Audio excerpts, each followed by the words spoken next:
मुख्यालय में रहने की, तो हम 10 से 5 अपना ड्यूटी करते हैं मुख्यालय में रहते हैं, लेकिन रात को रहने में वहाँ परेशानी होती है। कई असामाजिक तत्व मुख्यालय में आ जाते हैं, बच्चे हमारे छोटे हैं, हम वहाँ पे रह के उनका रख रखाव नहीं कर सकते।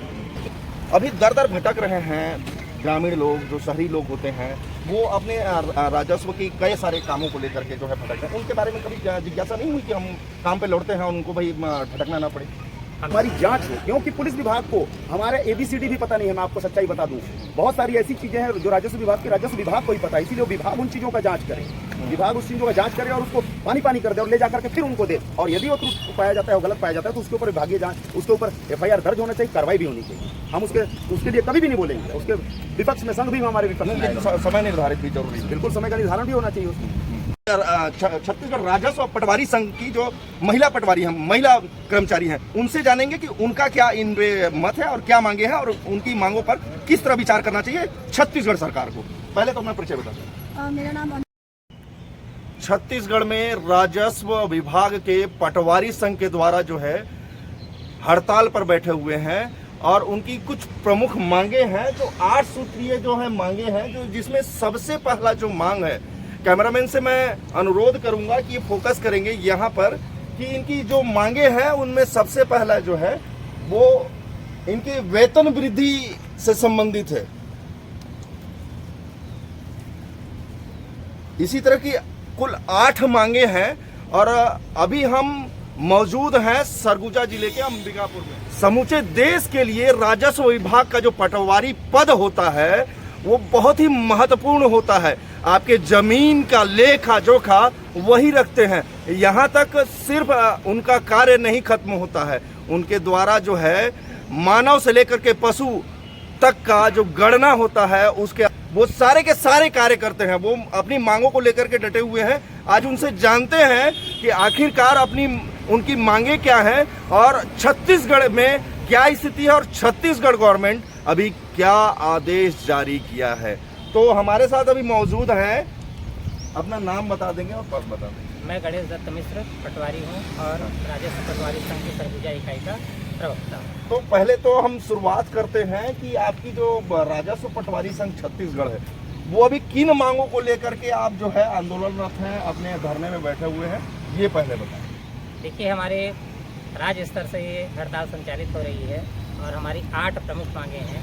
इसमें सबसे प्रमुख हमारी मांग है, हमारा ग्रेड पे जो 2400 है उसको 400 रुपये बढ़ा करके 2800 कर दिया जाए। दूसरा, हम विभागीय पदोन्नति चाहते हैं।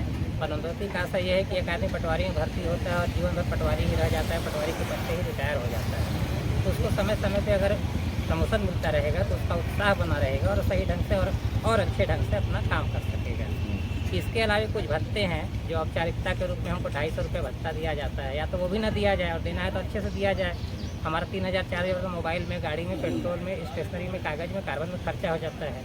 वो आप दे सकते हैं, दीजिए ना, 250 जो देते हैं वो भी मत दीजिए। इस तरह की कुछ अलाभकारी मांगे हैं जो सरकार को बहुत ज़्यादा बर्डन नहीं करने वाली हैं। हम चाहते हैं कि सरकार इनको गंभीरतापूर्वक सुने और हमारी मांगों को पूरा करें। तो पहले तो ये बताएं कि ये जो अभी छत्तीसगढ़ गवर्नमेंट जो है वो एक आदेश जारी किया है, उस आदेश के बारे में जिसे एस्मा बताया जा रहा है उसके बारे में बताइए। सरकार के द्वारा कभी भी हम 15 मई से बैठे हुए हड़ताल पे 27 दिन हो गया आज हमको हड़ताल पे बैठे हुए। 24 दिन के बाद 25वें दिन इनके द्वारा एस्मा कानून लागू कर दिया गया हमारे ऊपर। उस कानून को लागू करने का उद्देश्य केवल ये था कि ये हमको तोड़ना चाहते हैं और ये हमारी जायज़ मांगों से डर गए हैं और उन मांगों को पूरा नहीं करना चाहते हैं। तो हम आपके चैनल के माध्यम से, आपके कैमरे के माध्यम से हम सरकार को बताना चाहते हैं कि हम इस कानून से डरने वाले नहीं हैं। उस कानून के आने के बाद हमारा जोश और बढ़ गया है, हम और बढ़े हुए जोश के साथ हड़ताल को और उग्र कर रहे हैं। ये उग्र आप करने की बात कर रहे हैं। छत्तीसगढ़ में हम आपको बता दें कि अभी कांग्रेस सत्तासीन है और यदि उनकी प्रमुख मांगों को लेकर के देखा जाए या घोषणा पत्र को, क्या ऐसे जो आपकी मांगे हैं वो घोषणा पत्र में शामिल थी? बिल्कुल बिल्कुल। जब ये चुनाव लड़ रहे थे आज से 5-4 साल पहले, इनके द्वारा जो घोषणा पत्र लागू किया गया था उसमें घोषणा पत्र लागू होने से पहले इनके नेताओं से हमारी चर्चा हुई थी, जिसमें हमारी इन मांगों को शामिल किया गया था। और आज से 2 साल पहले एक छोटी सी हड़ताल हमारी और हुई थी, जिसमें माननीय राजस्व मंत्री ने हमको आश्वासन दिया था कि आपकी पूरी मांगे जायज़ हैं और हम इन मांगों को पूरा करेंगे।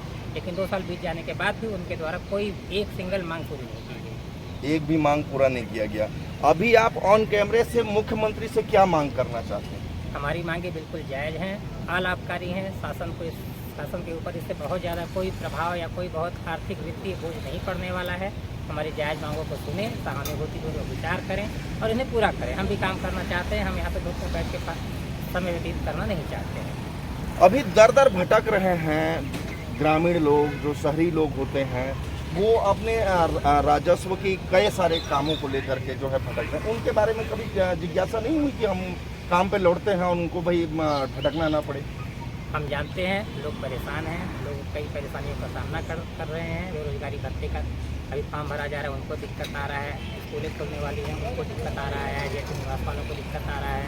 किसानों का पंजीयन होना है, उनको धान रोपने का खेत तैयार करना है, उनको दिक्कत आ रहा है। लेकिन हम सभी को विश्वास दिलाते हैं कि जैसे ही सरकार हमारी सुनेगी, हमारी हड़ताल को खत्म करवाएगी, हमारी मांगों को पूरा करेगी, हम दुगने उत्साह के साथ और जितने भी हमारे पेंडिंग कार्य है सबको पूरा करेंगे। आम व्यक्तियों को हम शिकायत का मौका नहीं देंगे। तो चलिए ठीक है, ये आम व्यक्तियों से ये जो है अपील कर दिए हैं, सरकार से अपील कर दिए हैं। अब आते हैं इनकी खामियों पर। तो आपको ये नहीं लगता है कि आपके संघ के कुछ सदस्य, या वो आपके संघ के हों या पटवारी पद के हों, जैसा कि आप सभी जानते हैं कि यही एक पद होता है जहां पर आपके जो पूर्वजों के द्वारा दी गई अचल संपत्ति का रखवाला माना जाता है ना, रखवाला माना जाता है। और प्रथम दृष्टिया यह देखा जाता है, चाहे वो शासकीय अचल संपत्ति हो, चाहे वो किसी की निजी भूमि हो, उसका रखवाला माना जाता है। और बड़े बड़े कारनामे जो है सामने आ रहे हैं। तो क्या आपके संघ को नहीं लगता है कि उनके खिलाफ जो है कार्रवाई करे और बताए कि ये हमारा जो संघ है वो साफ सुथरा संघ है, इससे जो ईमानदारी रूप से जो काम कर रहे हैं उन लोगों को कोई परेशानी नहीं होगी, या वो स्वतंत्र रूप से काम कर सके? आपके द्वारा क्या इसके तरफ जो है पहल की जा रही है? आपका कहना बिल्कुल सही है। और जहाँ भी हमको ऐसा लगता है या ऐसा लगेगा कि अमुक पटवारी के द्वारा, अमुक व्यक्ति के द्वारा गलत किया गया है, संघ के संज्ञान में ऐसी कोई बात आएगी और यदि उसका अपराध सिद्ध होता है तो संघ उस पर कठोर कार्रवाई करेगी। नहीं, अपराध तो बाद में सिद्ध होता है। कई पटवारियों के जो है हमने एनालिसिस किए हैं कि वो 2020 में लगभग रंगे हाथ पकड़े गए और उसके बाद जो है जेल भी गए और उसके बाद पुनः जो है अपना कार्यभार भी संभाल लिए। तो इस बारे में आपका क्या कहना है? ऐसी जो भी कार्रवाई हो रही है, हम उन पटवारियों को पृथक से चिन्हित कर रहे हैं और आपको हम विश्वास दिलाना चाहते हैं कि ऐसे लोगों के विरुद्ध संघ कार्रवाई करेगा। आप मतलब ये साफ तौर पर यह संघ जो है बता दे रहा है कि ऐसे लोग जो है संघ से दूर रहें, ऐसा कुछ बोलना चाह रहे हैं ना? जी, ऐसे लोगों को हम संघ से पृथक भी कर रहे हैं, भूतकाल में किए भी हैं, भविष्य में करेंगे जी। तो जैसा कि सरकार जो है इनकी प्रमुख मांगों को सुने और जहां तक ये इतने दिनों से बैठे हुए आम लोग परेशान हो रहे हैं, इस पर सरकार विचार करे। आम लोगों को कोई परेशानी नहीं होनी चाहिए। इसी तरह की जो है जनहित की खबरों को हम बेबाक तरीके से लाने के लिए पहचाने जाते हैं। धन्यवाद। हमारे साथ इस संघ के एक और सदस्य हैं, आइए जानते हैं कि आखिरकार इनकी मांगों में और क्या प्रमुख कारण है या किस प्रमुख कारणों से ये जो धरना में बैठने को मजबूर हुए हैं। अपना नाम पहले बता देंगे। मैं श्रीकांत चौबे, राजस्व पटवारी संघ जिला। तो छोटी सी त्रुटि अगर कोई हो जाती है ना, उनके ऊपर सीधे FIR दर्ज होता है। तो हम चाहते हैं कि FIR दर्ज ना हो, पूर्व मतलब होने के बाद इसका पहले विभागीय जांच हो, हमारे अधिकारी इसके ऊपर जांच करें। जांच करने के पश्चात यदि वह दोषी पाया जाता है तो उसके ऊपर निश्चित तौर पे FIR दर्ज होना चाहिए। आपके इस बात से मैं सहमत नहीं हूँ, इसलिए क्योंकि विभागीय जांच के नाम पे सालों से आज तक मामले लंबित पड़े हुए हैं, उस पर कोई विचार ही नहीं हो पाता है। इसमें समय नहीं लगता विभागीय जांच होने में। हमारे समयावधि निश्चित कराया जाए कि आपको जो है 1 महीना या 15 दिन में जो है आपका विभागीय जांच जो है कंप्लीट हो जाएगा, या 25 दिन लगेंगे या 30 दिन लगेंगे, ऐसा कुछ उसमें शामिल किया। हाँ, तो विभागीय जांच होगा, हमारे अधिकारी ही जांच करते हैं और जांच तो 1 महीने के अंदर कंप्लीट हो जाता है। 1 महीने के बाद जैसे वो रिपोर्ट जाएगी इसके बाद मेरे सामने देखिए, मेरे सामने ऐसे कई मामले प्रत्यक्ष हैं जो आज तक लंबित हैं, जिसपे विभागीय जांच अपूर्ण है और वो जो है पेंडिंग ही रह गया है। देखिए, विभागीय जांच तो इसमें आवश्यक है, क्योंकि हमारी जो हमारा जो काम है, राजस्व विभाग एक अथाह सागर है। इसमें पटवारियों के बहुत सारे ऐसे कार्य हैं जो हमारे भी समझ से बाहर की चीज़ें हैं, जिसको हम जैसे हमारे पास काम आता है हम पढ़ते हैं, इसके बाद धाराओं को पढ़ते हैं, इसके बाद उन कार्यों को करते हैं। तो यदि उन कार्यों को करने में त्रुटि हो जाती है तो सीधे एफआईआर न करके विभागीय जांच। देखिए, ये पुलिस महानिदेशक ने पूर्व में भी कर्मचारियों के लिए ये आदेश जारी किया हुआ है। ये हमारा विभाग हमें ये वो दे स्वतंत्रता और वो दे कि हम यदि कुछ गलती करते हैं तो पहले हमारी जांच हो, क्योंकि पुलिस विभाग को हमारा ABCD भी पता नहीं है। मैं आपको सच्चाई बता दूं, बहुत सारी ऐसी चीजें हैं जो राजस्व विभाग को ही पता है, इसीलिए वो विभाग उन चीजों का जांच करे, विभाग उस चीजों का जांच करे और उसको पानी कर दे और ले जाकर के फिर उनको दे। और यदि वो त्रुटि पाया जाता है, वो गलत पाया जाता है, तो उसके ऊपर विभागीय जांच, उसके ऊपर FIR दर्ज होना चाहिए, कार्रवाई भी होनी चाहिए। हम उसके लिए कभी भी नहीं बोलेंगे। उसके विपक्ष में संघ भी हमारे विपक्ष में, लेकिन समय निर्धारित भी जरूरी है। बिल्कुल समय का निर्धारण भी होना चाहिए उसमें। चलिए ठीक है, इनकी जो मांगे हैं वो आपको हम बेबाक तरीके से बताए हैं और सरकार को भी इस पर चिंतन करना चाहिए। और महिलाओं के कार्य को यदि आंका जाए, देखा जाए, उस पर मंथन किया जाए तो कार्यालयों में बैठ करके काम करना कितना आसान हो जाता है। यदि उन्हीं को अगर फील्ड में, अगर क्षेत्र में भ्रमण के लिए जो है भेजा जाए, उनको कार्य करने को कहा जाए, तो उसमें थोड़ा दुविधा होती है उनको, क्योंकि फील्ड में जाना पड़ता है। तो ये छत्तीसगढ़ राजस्व पटवारी संघ की जो महिला पटवारी हैं, महिला कर्मचारी हैं, उनसे जानेंगे कि उनका क्या इन मत है और क्या मांगे हैं और उनकी मांगों पर किस तरह विचार करना चाहिए छत्तीसगढ़ सरकार को। पहले तो अपना परिचय बता दें। मेरा नाम अनुपमा लकड़ा है और मैं राजस्व पटवारी संघ की सचिव जी। 8 सूत्रीय मांगों में एक सूत्रीय मांग है, इसमें आवास में रहने की बाध्यता समाप्त करने की हमारी मुख्य मांग है। मांग इसलिए है क्योंकि हम महिलाएं हैं और उसमें यह है कि हमें बाध्य किया जाता है कि आप जिस हल्के में उसी हल्के में रहिए। ना तो हमारे कार्यालय है, ना ही वहाँ आवास की सुविधा है, न ही वहाँ बैठने की सुविधा है। तो एक्चुअल में इसलिए बोला जाता है कि आम जन को सहूलियत हो जाए उस कार्य को निष्पादन करने में, इसलिए आपको बोला जाता है। इस बारे में आपका क्या कहना है? बिल्कुल, हम आम जन के लिए ही वहाँ पे कार्य करने के लिए है, लेकिन शासन से हमारी एक मांग ये है कि अगर आप हमारे लिए सुविधा दें, सुविधा प्लस सुरक्षा, क्योंकि हम महिला हैं, कई जगह ऐसी होती है जहाँ पे नेटवर्क नहीं है। अगर नेटवर्क नहीं है कुछ होने की स्थिति में, फील्ड का काम क्योंकि जानते हैं, अगर हम सीमांकन के लिए गए, कहीं जांच पे गए, स्थिति ऐसी होती है, कहीं विवाद की स्थिति होती है।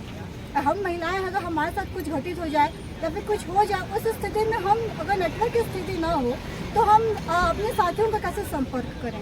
दूरस्थ अंचल है और काम करने में मुश्किल होती है, इसलिए हमारा ये है, क्योंकि अभी देखिए सुविधाएं सब तरफ से है, शासन का और आवागमन का है, संचार का है, लोग आसानी से आ जा सकते हैं। तो ये मुख्यालय में रहने की बाध्यता, हम काम करने के लिए मना नहीं कर रहे हैं। हम 10 नहीं, वेतन मिलता है काम करने के लिए, तो काम तो करना पड़ेगा उसके लिए तो। बिल्कुल बिल्कुल, काम का हम जो काम करते हैं उसकी हम ईमानदारी से काम करते हैं, वेतन लेते हैं, हम ईमानदारी से काम करते हैं। हम ये नहीं बोल रहे कि हम नहीं करेंगे, लेकिन एक जो बाध्य है कि आप मुख्यालय में ही रहिए। अगर हमको सुविधा दी जाए तो मोटा मोटी बात है, ये देखा जाए तो इनकी मांगे, प्रमुख मांगों में से एक मांगे हैं कि मुख्यालय में जो है इनको आवास की जो बाध्यता है वो न दी जाए, यही है। और तो हमारे साथ एक और महिलाएं हैं, उनसे जानते हैं कि आखिर इनकी क्या प्रमुख मांगों में से अपनी जो समस्या है उसको शेयर। समस्याओं में सबसे पहले तो भाई मुख्यालय निवास है और पदोन्नति जी, जो हर किसी का अधिकार है, लेकिन हम महिलाओं का मुख्यालय पदोन्नति की बात की है। अच्छा बात की है आप, पदोन्नति की बात की है तो वो शैक्षणिक योग्यता के आधार पर होता है, तो उस पर भी तो निर्भर करता है। जी, शैक्षणिक योग्यता तो है ही। आज जब पहले था 12वीं पास, लेकिन आज कोई भी पटवारी 12वीं पास नहीं है। हर कोई जितना योग्य है कि वो डिप्टी कलेक्टर बन सके। जी जी, न्यूनतम योग्यता वाले पटवारी आज के डेट में कोई भी नहीं। अच्छा अच्छा, तो आप ये मानते हैं कि बहुत सारे जो पटवारी हैं वो शैक्षणिक अर्हता को फुलफिल, मतलब भारी फुलफिल करते हैं, तो इसलिए उनकी योग्यता पर जो है अंकुश लगता है, वो पदोन्नति का मामला है ना। हम चाहते हैं कि हमारी योग्यता भी जो है 12वीं पास, वो स्नातक किया जाए, ताकि हम ये लगे कि भाई कोई भी पटवारी आज न्यूनतम योग्यता वाले नहीं है, सब कंप्यूटर में डिप्लोमा प्राप्त है। तो किसी को भी इसलिए हम एक पदोन्नति चाहिए ही ताकि हमको समय पर अपना अधिकार मिल सके। और रही बात मुख्यालय में रहने की, तो हम 10 से 5 अपना ड्यूटी करते हैं मुख्यालय में रहते हैं, लेकिन रात को रहने में वहाँ परेशानी होती है। कई असामाजिक तत्व मुख्यालय में आ जाते हैं, बच्चे हमारे छोटे हैं, हम वहाँ पे रह के उनका रख रखाव नहीं कर सकते, तो इसलिए हम मुख्यालय निवास की बाध्यता समाप्त चाहते हैं। तो ताकि 10 किलोमीटर के अंदर अगर जो एरिया है वहाँ हम मतलब मुख्य ये में जैसे अंबिकापुर हुआ, अंबिकापुर में रह के हम काम कर सकते हैं। आम लोगों की बात करें तो आम लोग कभी आपको अब क्षति नहीं पहुंचा सकते, लेकिन यदि भूमाफियाओं का गिरोह अगर देखा जाए तो क्या उनके तरफ से भी आपको धमकी या इस तरह की जो है थ्रेटन मिलती है? देखिए, हम 10 से 5 अगर ड्यूटी पर है ऑन ड्यूटी, हमको कोई कुछ नहीं कर सकता, लेकिन 5 बजे के बाद कोई ड्यूटी पर नहीं रहता। और हम वहाँ अगर मुख्यालय में रहेंगे तो कोई मतलब कोई भी आ सकता है। ये जरूरी नहीं है कि भूमाफिया, गाँव में भी कई तरह के लोग रहते हैं। हर कुछ हम कैमरे पर नहीं बोलना चाहते, लेकिन हम लोगों को समस्याएं बहुत होती हैं। मैं कुमार जितेंद्र, भारत सम्मान को आप देख और सुन रहे थे। जिस तरह से पटवारी राजस्व पटवारी संघ जो है आज अपनी मांगों को लेकर के यहाँ पर धरने पर बैठा हुआ है, और जिस तरह छत्तीसगढ़ शासन के आका जो है उन पर आदेश का जो है डंडा लगाए हुए हैं, तो आखिरकार देखते हैं अगली कड़ी में कि इनके साथ क्या होता है और ये अपनी प्रमुख मांगों को लेकर के किस कदर धरने पर बैठे रहते हैं। धन्यवाद। भारत सम्मान, हो जाओ सावधान। हमारे साथ इस संघ के एक और सदस्य हैं, आइए जानते हैं कि आखिरकार इनकी मांगों में और क्या प्रमुख कारण हैं या किस प्रमुख कारणों से ये जो धरना में बैठने को मजबूर हुए हैं। अपना नाम पहले बता देंगे। मैं श्रीकांत चौबे, राजस्व पटवारी संघ जिला। तो पहले बताइए कि आपके ये जो आप राजस्व पटवारी संघ आज धरने में बैठा हुआ है, तो क्या उसकी प्रमुख मांगों में से और क्या मांगे हैं? कि हम पिछले 15 तारीख को हमारे ऊपर 25 तारीख से एस्मा लगाते हैं कि हम बगैर वार्तालाप के, कम से कम वार्तालाप तो होता हमारे बीच, आपस में मिसअंडरस्टैंडिंग है, वहाँ बगैर वार्तालाप के एस्मा लगा दिया गया। हम लोग उसका प्रति भी जलाए, ये गलत है, हमारे ऊपर एस्मा लगाया गया है। हमारे 8 प्रमुख मांगों में, जैसा कि पूर्व में आपने काफ़ी मांगों को हमारे कवर किया, इसमें जो प्राथमिकी दर्ज होती है, FIR दर्ज होता है पटवारी की, छोटी सी त्रुटि अगर कोई हो जाती है ना उनके ऊपर सीधे FIR दर्ज होता है। तो हम चाहते हैं कि FIR दर्ज ना हो, पूर्व मतलब होने के बाद इसका पहले विभागीय जांच हो, हमारे अधिकारी इसके ऊपर जांच करें, जांच करने के पश्चात यदि वह दोषी पाया जाता है तो उसके ऊपर निश्चित तौर पे FIR दर्ज होना चाहिए। आपके इस बात से मैं सहमत नहीं हूँ, इसलिए क्योंकि विभागीय जांच के नाम पे सालों से आज तक मामले लंबित पड़े हुए हैं, उस पर कोई विचार ही नहीं हो पाता है। इसमें समय नहीं लगता विभागीय जांच होने में। हमारे समयावधि निश्चित कराया जाए कि आपको जो है 1 महीना या 15 दिन में जो है आपका विभागीय जांच जो है कंप्लीट हो जाएगा, या 25 दिन लगेंगे या 30 दिन लगेंगे, ऐसा कुछ उसमें शामिल किया। हाँ, तो विभागीय जांच होगा, हमारे अधिकारी ही जांच करते हैं और जांच तो 1 महीने के अंदर कंप्लीट हो जाता है। 1 महीने के बाद जैसे वो रिपोर्ट जाएगी इसके बाद मेरे सामने देखिए, मेरे सामने ऐसे कई मामले प्रत्यक्ष हैं जो आज तक लंबित हैं, जिसपे विभागीय जांच अपूर्ण है और वो जो है पेंडिंग ही रह गया है। देखिए, विभागीय जांच तो इसमें आवश्यक है, क्योंकि हमारा जो काम है, राजस्व विभाग एक अथाह सागर है। इसमें पटवारियों के बहुत सारे ऐसे कार्य हैं जो हमारे भी समझ से बाहर की चीज़ें हैं, जिसको हम जैसे हमारे पास काम आता है हम पढ़ते हैं, इसके बाद धाराओं को पढ़ते हैं, इसके बाद उन कार्यों को करते हैं। तो यदि उन कार्यों को करने में त्रुटि हो जाती है तो सीधे FIR न करके विभागीय जांच। देखिए, ये पुलिस महानिदेशक ने पूर्व में भी कर्मचारियों के लिए ये आदेश जारी किया हुआ है। ये हमारा विभाग हमें ये वो दे स्वतंत्रता और वो दे कि हम यदि कुछ गलती करते हैं तो पहले हमारी जांच हो, क्योंकि पुलिस विभाग को हमारे ABCD भी पता नहीं है। मैं आपको सच्चाई बता दूं, बहुत सारी ऐसी चीजें हैं जो राजस्व विभाग को ही पता है, इसीलिए वो विभाग उन चीजों का जांच करे, विभाग उस चीजों का जांच करे और उसको पानी कर दे और ले जा करके फिर उनको दे। और यदि वो त्रुटि पाया जाता है, वो गलत पाया जाता है, तो उसके ऊपर विभागीय जांच, उसके ऊपर FIR दर्ज होना चाहिए, कार्रवाई भी होनी चाहिए। हम उसके लिए कभी भी नहीं बोलेंगे। उसके विपक्ष में संघ भी हमारे विपक्ष में, लेकिन समय निर्धारित भी जरूरी है। बिल्कुल, समय का निर्धारण भी होना चाहिए उसमें। चलिए ठीक है, इनकी जो मांगे हैं वो आपको हम बेबाक तरीके से बताए हैं और सरकार को भी इस पर चिंतन करना चाहिए। और आज जो है 26वां दिन है जो छत्तीसगढ़ पटवारी संघ जो है धरने पर बैठा हुआ है। छत्तीसगढ़ पटवारी संघ में महिलाएं भी काम करती हैं, वो फील्ड में जाकर के काम करती हैं। कार्यालयों में तो आपने महिलाओं के कार्य को यदि आंका जाए, देखा जाए, उस पर मंथन किया जाए तो कार्यालयों में काम बैठ करके काम करना कितना आसान हो जाता है। यदि उन्हीं को अगर फील्ड में, अगर क्षेत्र में भ्रमण के लिए जो है भेजा जाए, उनको कार्य करने को कहा जाए, तो उसमें थोड़ा दुविधा होती है उनको, क्योंकि फील्ड में जाना पड़ता है। तो ये अभी छत्तीसगढ़ राजस्व पटवारी संघ की जो महिला पटवारी हैं, महिला कर्मचारी हैं, उनसे जानेंगे कि उनका क्या इन मत है और क्या मांगे हैं और उनकी मांगों पर किस तरह विचार करना चाहिए छत्तीसगढ़ सरकार को। पहले तो अपना परिचय बता दें। मेरा नाम अनुपमा लकड़ा है और मैं राजस्व पटवारी संघ की सचिव जी।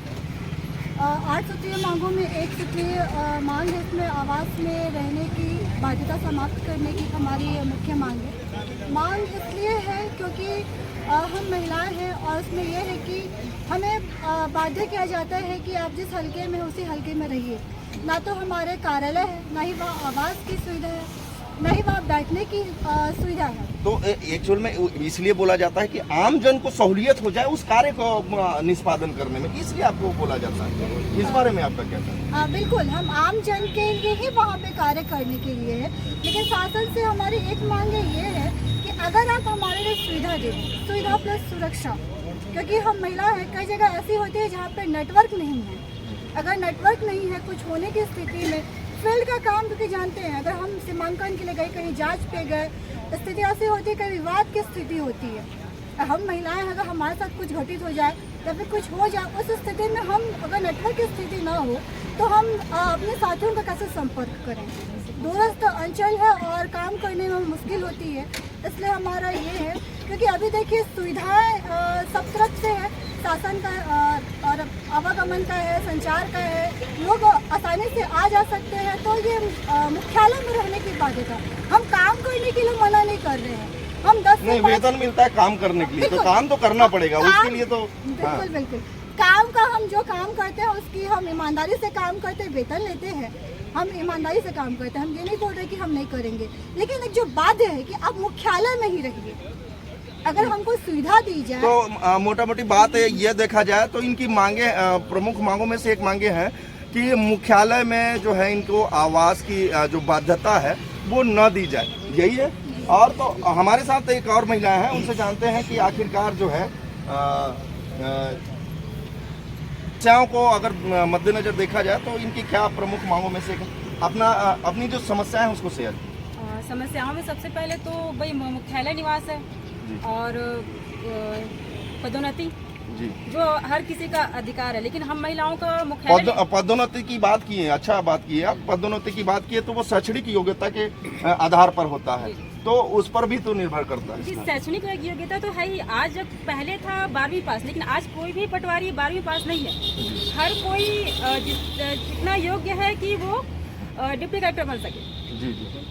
न्यूनतम योग्यता वाले पटवारी आज के डेट में कोई भी नहीं। अच्छा अच्छा, तो आप ये मानते हैं कि बहुत सारे जो पटवारी हैं वो शैक्षणिक अर्हता को फुलफिल, मतलब भारी फुलफिल करते हैं, तो इसलिए उनकी योग्यता पर जो है अंकुश लगता है, वो पदोन्नति का मामला है ना। हम चाहते हैं कि हमारी योग्यता भी जो है 12वीं पास, वो स्नातक किया जाए, ताकि हम ये लगे कि भाई कोई भी पटवारी आज न्यूनतम योग्यता वाले नहीं है, सब कंप्यूटर में डिप्लोमा प्राप्त है। तो किसी को भी, इसलिए हम एक पदोन्नति चाहिए ही, ताकि हमको समय पर अपना अधिकार मिल सके। और रही बात मुख्यालय में रहने की, तो हम 10 से 5 अपना ड्यूटी करते हैं मुख्यालय में रहते, लेकिन रात को रहने में वहाँ परेशानी होती है। कई असामाजिक तत्व मुख्यालय में आ जाते हैं, बच्चे हमारे छोटे हैं, हम वहाँ पे रह के उनका रख रखाव नहीं कर सकते, तो इसलिए हम मुख्यालय निवास की बाध्यता समाप्त चाहते हैं। तो ताकि 10 किलोमीटर के अंदर अगर जो एरिया है वहाँ हम मतलब मुख्यालय, ये में जैसे अंबिकापुर हुआ, अंबिकापुर में रह के हम काम कर सकते हैं। आम लोगों की बात करें तो आम लोग कभी आपको अब क्षति नहीं पहुंचा सकते, लेकिन यदि भूमाफियाओं का गिरोह अगर देखा जाए तो क्या उनके तरफ से भी आपको धमकी या इस तरह की जो है थ्रेटन मिलती है? देखिए, हम 10 से 5 अगर ड्यूटी पर है, ऑन ड्यूटी, हमको कोई कुछ नहीं कर सकता, लेकिन 5 बजे के बाद कोई ड्यूटी पर नहीं रहता। और हम वहाँ अगर मुख्यालय में रहेंगे तो कोई मतलब कोई भी आ सकता है। ये जरूरी नहीं है कि भूमाफिया, गाँव में भी कई तरह के लोग रहते हैं, हर कुछ हम कैमरे पे नहीं बोलना चाहते, लेकिन हम लोगों को समस्याएं बहुत होती हैं। मैं कुमार जितेंद्र, भारत सम्मान को आप देख और सुन रहे थे। जिस तरह से पटवारी राजस्व पटवारी संघ जो है आज अपनी मांगों को लेकर के यहाँ पर धरने पर बैठा हुआ है, और जिस तरह छत्तीसगढ़ शासन के आका जो है उन पर आदेश का जो है डंडा लगाए हुए हैं, तो आखिरकार देखते हैं अगली कड़ी में कि इनके साथ क्या होता है और ये अपनी प्रमुख मांगों को लेकर के किस कदर धरने पर बैठे रहते हैं। धन्यवाद। भारत सम्मान, हो जाओ सावधान।